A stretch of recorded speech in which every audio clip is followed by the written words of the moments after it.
यत्कारुण्यकणस्पर्शात् मूको वाचस्पतीयति ब्रह्मोपेन्द्रशिवेर्वन्द्यां नौमि तां वागधीश्वरीम् उपमञ्चं विराजमानान् सह सङ्घाध्यक्षचरणान् अस्मत् प्रतिकुलापतिचरणान् अन्यान् यतिवरान् आचार्यान् च मम सरसद्धं प्रणामाः।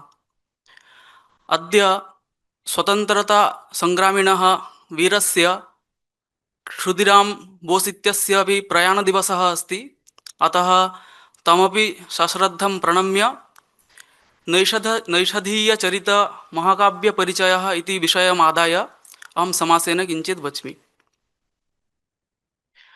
अत्र आदौ कविपरिचयः प्रस्तूयते, ततः परं ग्रन्थसामान्यपरिचयः, ततः प्रतिसर्गसामान्यपरिचयः, अन्ते पञ्चनल्याख्यानमिति कश्चित् विषयः अस्ति। सोऽपि समयः भवति चेत् अत्र प्रतिपाद्यते। आदौ ग्रन्थपरिचयः कविपरिचयः दीयते। अस्य ग्रन्थस्य महाकाव्यस्य वा कर्ता अस्ति श्रीहर्षः। श्रीहर्षविषये इयम् एका कथा प्रसिद्धा अस्ति यत् तस्य पिता श्रीहीरः एकदा उदयनाचार्येण सह वादे प्रवृत्तः पराजितश्च। ततः पराजयपरिभावं सोढुम् असमर्थः सः पञ्चत्वम् अवाप।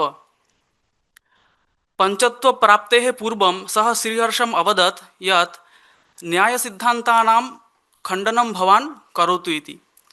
अतः सः चिन्तामणिमन्त्रजपं कृत्वा अलौकिकीं प्रतिभां प्राप्तवान्। एवम् उच्यते यत् तस्य तादृशी प्रतिभा जाता येन सः यत्किमपि काव्यं करोति चेत् तस्य बोधः जनैः न भवति।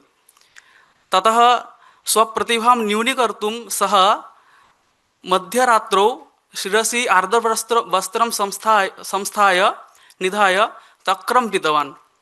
तेन तस्य प्रतिभा न्यूनी जाता इति कथा अस्ति। ततः परमपि सः नैषधीयचरितकाव्यं रचितवान्। किञ्च खण्डनखण्डखाद्य इति ग्रन्थोपि तेन रचितः अस्ति। अधुना अस्माभिः तादृशग्रन्थस्य अद्य कथं तत्र काठिन्यमस्ति इति ज्ञातुं शक्यते। सः अस्ति श्रीहर्षः तादृशः। सः 12 शतके भारतवर्षे आसीत्। तस्य माता आसीत् मामल्लदेवी इति, पिता च श्रीहीरः। सः कान्यकुब्जेश्वरस्य गहडवालवंशस्य गोविन्दचन्द्रस्य सभापण्डितः आसीत्। श्रीहर्षोऽपि तथैव प्रथमं गोविन्दचन्द्रप्रपौत्रस्य विजयचन्द्रस्य तदनु तत्पुत्रस्य जयचन्द्रस्य च सभापण्डितः आसीत्। तेन स्वयमेव एतदुक्तमस्ति, ताम्बूलद्वयमासनञ्च लभते यः कान्यकुब्जेश्वरात् इति। तस्य देशः कः इति चेत् गौडदेशीयः इति केचन सः गौडदेशीयः इति मन्यन्ते, केचन च कान्यकुब्जदेशीयः इति मन्यन्ते।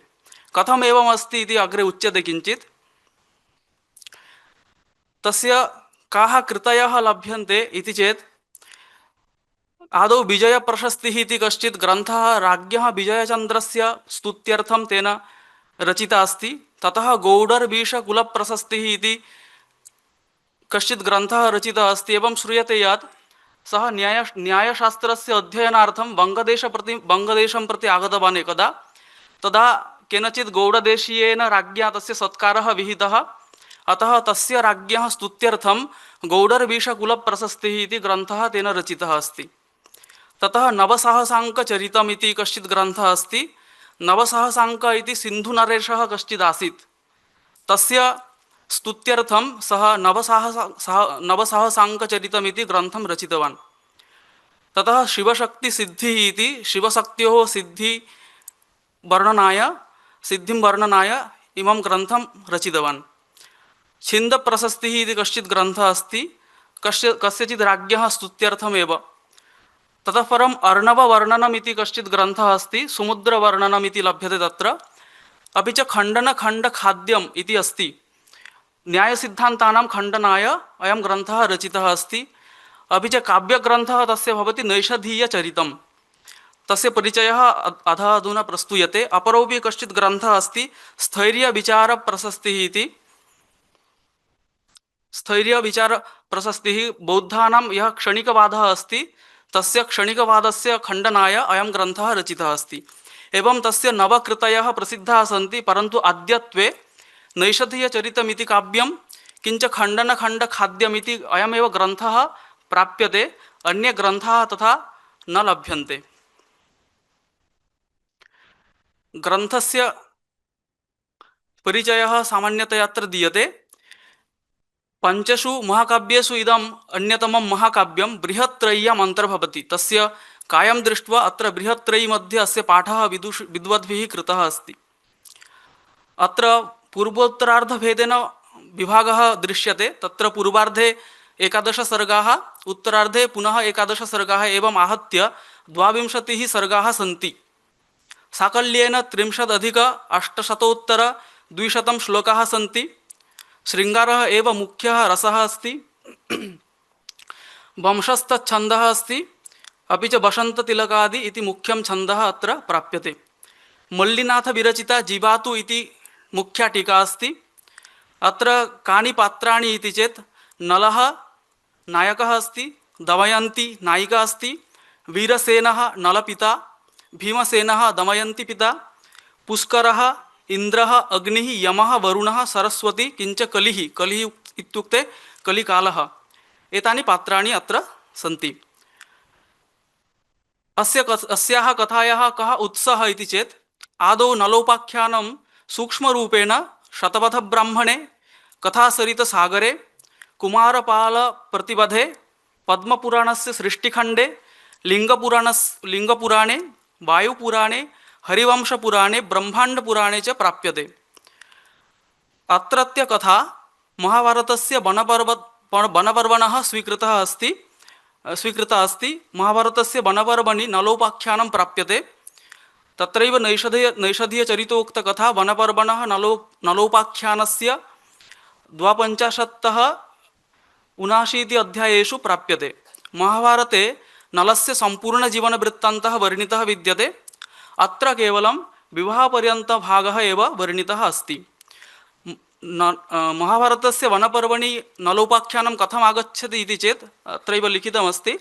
युधिष्ठिरः यदा अरण्ये अटन् आसीत् तदा स्वकुलपुरोहितं महर्षिं धौम्यम् अपृच्छते कदा यत् मत्सदृशः चक्रवर्ती सम्राट् कश्चिदस्ति वा यः राजसूययागं कृतवान् तथापि एवं विपत्तिभिः परिवृतः अटवीम् अटति। तदा महर्षि धौम्यः युधिष्ठिराय नलोपाख्यानम् अश्रावयत्। यथा नलोपि एवम् अस्ति, एवं राजा आसीत्, तदा तस्यापि एवं दैववशात् दुर्दशा जाता आसीत् इति तत्र कथा अस्ति। कथायाः अत्र सारः लिखितः अस्ति। तत्र अस्मिन् ग्रन्थे वीरसेनपुत्रस्य निषादाधिपतेः नलस्य विदर्भनन्दिन्या भीमसेनपुत्र्या दमयन्त्या सह मधुरा प्रणयकथा वर्णिता अस्ति। एकदा नलः अटवीम् अटन्। कथासारः बङ्गभाषया उच्यते सर्वेषां सौकर्याय। तत्र कथा क्षम्यतां, महाभारते নলোপাখ্যান এরকম বর্ণিত হয়েছে। সেখানে নল নৈষধীয় চরিতে এরকম কথা আছে যে নল একবার তার উদ্যানে ভ্রমণ করছিল। সেই ভ্রমণ করতে করতে সেখানে একটা পুষ্করিণীতে স্বর্ণময় রাজহংসকে দেখতে পায়। তো সেই স্বর্ণময় রাজহংসকে দেখার পরে তাকে সে গ্রহণ করে, বন্ধন করে। তখন তার বন্ধন অবস্থাতে থাকাকালীন হংস অত্যন্ত প্রলাপ করে। সেই প্রলাপের দ্বারা করুণ হৃদয় যেহেতু নল হংসকে ছেড়ে দেয়। হংসকে যেহেতু ছেড়ে দেয় তার জন্য সে তার প্রত্যুপকার করার জন্য দময়ন্তীর কথা নলকে শোনায়। হংসের কাছ থেকে দময়ন্তীর কথা শোনার পর নলের দময়ন্তীর প্রতি অনুরাগ জন্মায়। তো সেই অনুরাগবশত হংসকে নলও অনুনয় করে যে সেও দময়ন্তীর কাছে গিয়ে তার কথা শোনাক, তার গুণবর্ণনা করুক। তো হংস সেরকম দময়ন্তীর কাছে গিয়ে তার কাছে গুণবর্ণনা করে। দময়ন্তীও সেরকম নলের প্রতি অনুরক্তা হয়ে পড়ে।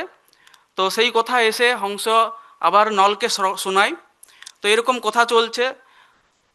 নলের কথা শোনার পরে দময়ন্তী ভাবপূর্ণ অবস্থাতে চলে যায়। সেটা দেখে তার পিতা ভীমসেন তার স্বয়ম্বর সভার আয়োজন করে।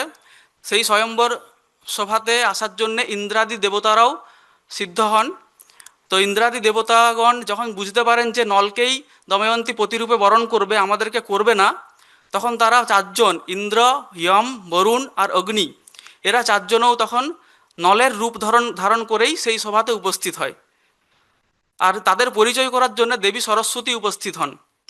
এখন পাঁচজন নল উপস্থিত আছে সভাতে, পাঁচজন নলের বর্ণনা সরস্বতী দেবীর দ্বারা করতে হবে। এখন দেবী সরস্বতী যেহেতু, তাহলে তিনি মিথ্যা কথা বলতে পারেন না, আর সত্যি করে ইনি অগ্নি, ইনি বরুণ এরকমভাবে পরিচয় দিতে পারবেন না, কারণ দেবতাদের তার প্রতি কোপ হবে। তো এই জন্যে শ্লেষ আশ্রয় করে একটা শ্লোকের দ্বারাই নলেরও আর চারজন দেবতারও বর্ণনা করা হয়েছে। এই বিষয়টি পঞ্চনলী আখ্যানম বলে পরিচিত, সেটা ত্রয়োদশ সর্গে আছে। তারপরে বিবাহ হয়ে যায়। বিবাহ হওয়ার পরে সেখানে কলিকালের আগমন হয়। তারপরের থেকে গ্রন্থ একটা আলাদা রূপ ধারণ করেছে। সেখানে শাস্ত্রই প্রতিপাদিত হয়েছে। কলি সেখানে চার্বাক মতের প্রতিপাদন করে, আর চারজন দেবতারা সাংখ্য প্রভৃতি বেদান্তের মত উপস্থাপন করে এবং তাদের সঙ্গে বাদ বিবাদ হয়। এরকমই অগ্রে গ্রন্থ আছে। इति अस्य ग्रन्थस्य कथासारः अस्य काव्यस्य कथासारः अस्ति। तत्र नैषधीयकाव्यविषये एवं विद्वत् समाजे अस्ति यत् नैषधं विद्वदौषधम्। अस्य ग्रन्थस्य काठिन्यं दृष्ट्वा विद्वद्भिः नैषधं विद्वदौषधम् इति आख्यायितमस्ति। कथम् अत्र काठिन्यमस्ति इति ग्रन्थकारः स्वयमेव कथयति। ग्रन्थग्रन्थिरिह क्वचिदपि न्यासि प्रयत्नान् मया प्राज्ञं मन्यमना हठेन पठिति मास्मिन् खलः खेलतु श्रद्धाराद्ध गुरुश्लथी कृतदृढ़ ग्रंथि समासादय त्वेतत् काव्य रसोर्मि मज्जन सुख व्यासज्जनम सज्जनः। कश्चित् दर्पाभिव्यक्तिं माकर्षित् अस्मिन् काव्ये किमत्र अस्ति अपूर्वम् अस्ति वा, स्वयमेव स्वबुद्ध्या एव किमत्र अपूर्वम् अस्ति इति ज्ञातुं शक्यते इत्येवम् अवज्ञापूर्वकम् अस्मिन् काव्ये प्रयत्नं माकर्षित् इत्यतदर्थं किं कृतवान् ग्रन्थकारः स्वयमेव स्वबुद्ध्या एव बुद्धिपूर्वकमेव ग्रन्थग्रन्थिः ग्रथ्यमान शब्दार्थ कुटिलिका न्यासी विन्यस्ता। तर्हि ये दर्पाभिव्यक्तिं कुर्वन्ति तेषां कृते तु अयं ग्रन्थः नास्ति इति ज्ञायते। तर्हि ये सज्जनाः सन्ति तेषां कृते ग्रन्थ विवेचन उपायः कः इति अग्रे ग्रन्थकारः स्वयं कथयति। यः श्रद्धाराद्ध गुरुश्लथीकृत दृढग्रन्थिः, अर्थात् श्रद्धया आराध्येन पूजितेन गुरुना पूर्वम् अश्लथा अपि श्लथाः कृताः व्याख्यया सुबोधाः कृताः दृढग्रन्थयः यस्मै सः तादृशः सज्जनः एव एतत् काव्यस्य रसोर्मिः अमृतलहरी तस्यां मज्जनम् अवस्थानं समासादयतु प्राप्नोतु। नाम किम्, अयं ग्रन्थः अध्येतव्यश्चेत् गुरोः सकाशात् एव अध्येतव्यः, स्वयं स्वबुद्ध्या अध्येतुं न शक्यते। एवमस्ति। पुनः उच्यते तर्हि अयं ग्रन्थः समेषां कृते न भवति, विदुषां कृते एव भवति, तर्हि ग्रन्थस्य सर्वजनहितत्वं नास्ति। तदा ग्रन्थकारः वदति तद् नापेक्ष्यते वस्तुतः। यथा यूनस्तद्वत् परमरमणीयापि रमणी कुमाराणामन्तःकरणहरणं नैव कुरुते मदुक्तिश्चेद् अन्तर्मदयति सुधिभूय सुधीयः किमस्य नाम स्याद् अरसपुरुषाणादरभरैः इति ग्रन्थकृत् स्वयमेव कथयति। यथा परमरमणीया काचित् तरुणी युवकस्यैव चित्तं हरति न तु बालस्य स्तनन्धयस्य, तद्वत् मदुक्तिः मदीय ग्रन्थरचना काव्यरचना अपि सुधीयः ये भवन्ति सकलदर्शन सुधीय इत्युक्ते सकलदर्शनरहस्यवेदिनः तेषां चित्तं यदि मदयति आनन्दयति तर्हि अरसपुरुषाणादरभरैः किं न किमपि इति अस्य श्लोकस्य आशयः अस्ति। अतः विद्वांसः एव अस्मिन् ग्रन्थे अधिकारिणः भवन्ति इति ज्ञायते। कथं विद्वदौषधम् इति उच्यते। विद्वत्तायाः विद्वदौषधं विदुषः औषधं वा, तर्हि उच्यते यद् विद्वत्तायाः औषधं विद्वत्ता रोगः कथं भवति। तर्हि अहङ्कारयुक्ता विद्वत्ता भवति चेत् रोगाय कल्प्यते। तादृश्याः विद्वत्तायाः औषधरूपमस्ति अयं ग्रन्थः, औषधरूपः अस्ति अयं ग्रन्थः इति। एकत्र उदाहरणमस्ति श्लोके इति रीता पत्रस्थेन तेन हृणा च हृष्टा च बभाण भैमि चेतो नलङ्कामयते मदीयं नान्यत्र कुत्रापि च साभिलाषमिति। दमयन्त्याः वचनमस्ति। यदा हंसः दमयन्ती निकटं गच्छति तदा तस्यै श्रावयति एवं एवं कथयति यत् स्वर्णमयी लङ्का भवत्या अपेक्ष्यते वा, तदा सा कथयति न चेतो लङ्कामयते मदीयं। तस्यैव चतुर्थ अर्थः भवितुम् अर्हति। अत्र अस्ति मदीयं चेतः नलं कामयते, चेतः नलं कामयते मदीयम् इति अस्ति। तस्यैव अर्थः यथा श्रुतार्थः लभ्यते मदीयं चेतः नलं कामयते, स्वर्णमय लङ्कां न कामयते, अन्यत्र कुत्रापि न साभिलाषम् इति अस्ति। द्वितीयः अर्थः भवति मदीयं चेतः लङ्कां न अयते, स्वर्णमयी लङ्कां मदीयं चेतः न अयते, न च अन्यत्र कुत्रापि साभिलाषम्। तृतीयः अर्थः अस्ति मदीयं चेतः अनलं, नाम नलभिन्नं नलसदृशं वा कमपि न कामयते, अन्यत्र कुत्रापि च न साभिलाषम्। चतुर्थः अर्थः भवति मदीयं चेतः नलाप्राप्तौ अनलं कामयते। अनलम् इत्युक्ते अनलः बह्निः, बह्निं कामयते। किमर्थं? स्वात्मदाहार्थं, न च अन्यत्र कुत्रापि साभिलाषम्। एवं अस्य एकस्याः पङ्क्तेः एव चतुर्थः एवम् अर्थः भवितुमर्हति। त्रयोदशसर्गस्य सर्वेपि श्लोकाः एवं द्वित्रान् अर्थान् बिभर्ति। तत्रैव पञ्चनली आख्यानम् अस्ति।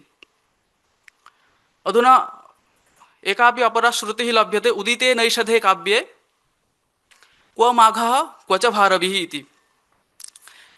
अयं ग्रन्थः बृहत्त्रय्याम् अन्तर्भवति। तत्र त्रीणि महाकाव्यानि बृहत्त्रय्याम् अन्तर्भवन्ति। भारवेः किरातार्जुनीयं, माघस्य शिशुपालवधं, श्रीहर्षस्य च नैषधीयचरितम्। एवञ्च एतेषां त्रयाणां ग्रन्थानाम् उत्तरोत्तरम् उत्कर्षत्वमपि अङ्गीक्रियते। अत एव अस्माकं संस्कृतसप्ताहे आदौ एव भारवेः किरातार्जुनीयस्य उपस्थापनं, माघस्य शिशुपालवधस्य, ततः परं श्रीहर्षस्य नैषधीयचरितस्य उपस्थापनं क्रियते। उत्तरोत्तरं तेषाम् उत्कर्षत्वम् अङ्गीक्रियते। अत एव तावद्भा भारवेर्भाति यावन्माघस्य नोदयः उदिते नैषधे काव्ये क्व माघः क्व च भारविः इति श्रुतिः लभ्यते। भारवेः भा प्रकाशः तावदेव अभात् यावन्माघस्य नोदयः। उदिते नैषधे काव्ये क्व माघः क्व च भारविः, एतयोः प्रकाशः ख्यातिः नष्टा एव इति अनेन श्लोकेन उच्यते। दण्डिनः पदलालित्यम् इति अस्माभिः ज्ञायते, परन्तु नैषधे पदलालित्यम् इत्यपि श्रुतिः अस्ति। यथा तत्रैव उदाहरणम् अस्ति। प्रथमे सर्गे अधारि पद्मेषु तदङ्घृणा क्वतच्छायच्छायलवोऽपि वल्लभे तदास्यादास्येऽपि गतोऽधिकारितान्न शारदः पार्विकशर्वरीश्वरः। पदलालित्यम् इत्युक्ते पदस्य लालित्यं, ललितस्य भावः लालित्यं। नाम यत्र पदानि एव आह्लादं जनयन्ति तत्र भवति पदलालित्यम्। अर्थज्ञानं विनापि पदानि यत्र आह्लादं जनयन्ति।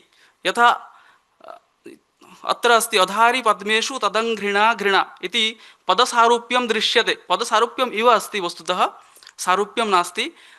तर्हि एतादृशविन्यासः एव आह्लादं जनयति, अतः पदलालित्यम् इति उच्यते। अपरोपि श्लोकः अस्ति अहो अहोभिर्महिमा हिमागमे व्यभिप्रपेदे प्रतितां स्मरार्दितां तपर्तु पूर्तावपि मे दशाम्भरा विभावरीभिर्विभरां बभूविरे।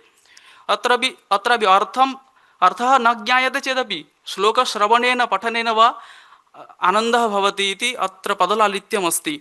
अर्थः विस्तरभयात् नोच्यते। अधुना प्रतिसर्गं सामान्यपरिचयः प्रदीयते।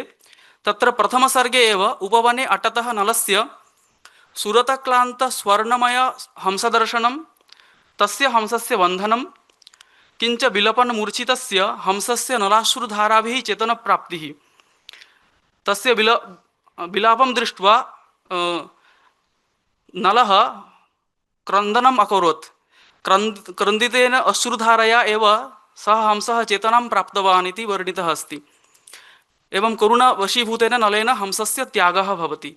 अयं विषयः प्रथमसर्गे वर्णितः अस्ति। यद्यपि अत्र काव्ये शृङ्गारः एव मुख्यः रसः अस्ति, तथापि अङ्गरसत्वेन करुणादीनाम् अपि वर्णनम् आचार्यः करोति। यथा मदेकपुत्र इत्यादि श्लोके करुणरसस्य प्रकाशः दृश्यते। मदेकपुत्रा जननी जरातुरा नवप्रसूतिर्वरटा तपस्विनी गतिस्तयोरेष जनस्तमर्दयन् अहो विधे त्वं करुणारुणद्धिनो। हंसं यदा धृतवान् तदा हंसः एवं प्रलापं करोति यत् मम गृहे या जननी अस्ति सा मदेकपुत्रा, तस्याः अहम् एकः एव पुत्रः अस्मि, अपि च सा जरातुरा अस्ति, स्वयं किमपि कर्तुं न शक्नुवति। अतः अपि च गृहे या मम पत्नी अस्ति, हंसस्य पत्नी वरडा इति उच्यते, सा नवप्रसूतिः अस्ति, अपि च ता तपस्विनी अस्ति। अतः तयोः जायाजनन्योः अहम् एकः एव गतिः।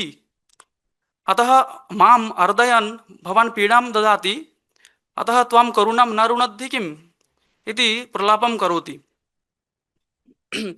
द्वितीय सर्गे हंसस्य नलं प्रति कृतज्ञताज्ञापनं, हंसेन दमयन्त्याः गुणवर्णनं, नलस्य प्रार्थनाम् अङ्गीकृत्य हंसस्य कुण्डिनपुरगमनम् इति विषयः वर्णितः अस्ति।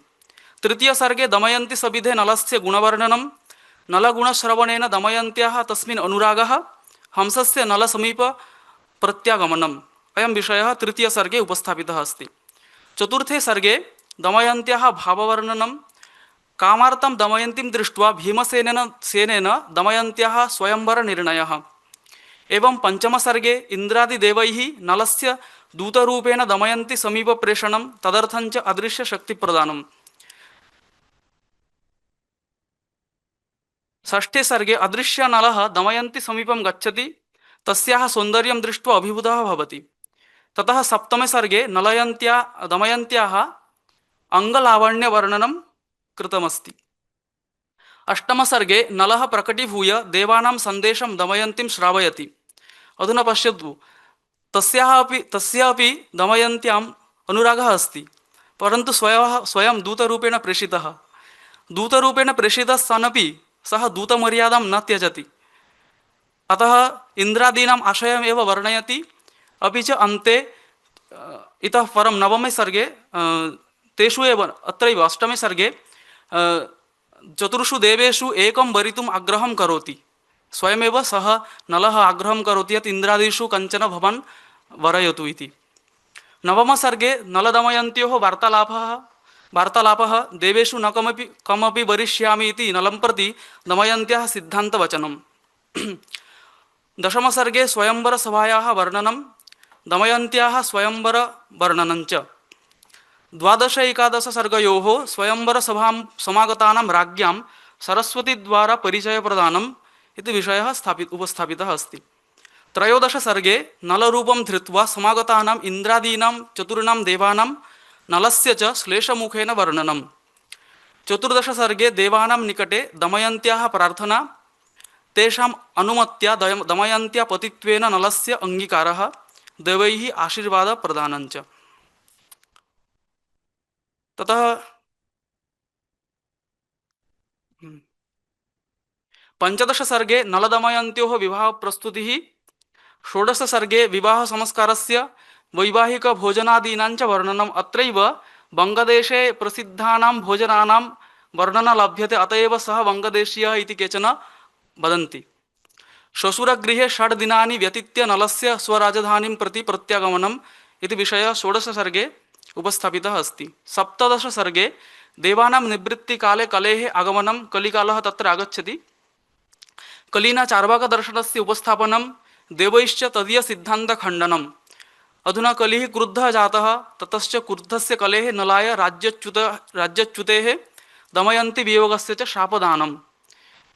अष्टादश सर्गे नलदमयन्त्योः शृङ्गारवर्णनं, ऊनविंशति प्रभृति द्वाविंश सर्गेषु नलदमयन्त्योः दिनचर्यावर्णनं, सूर्योदयवर्णनं, चन्द्रोदयवर्णनम् एते विषयाः उपस्थापिताः सन्ति। एवं द्वाविंशतिषु सर्गेषु इमे विषयाः ग्रन्थकारेण उपस्थापिताः सन्ति।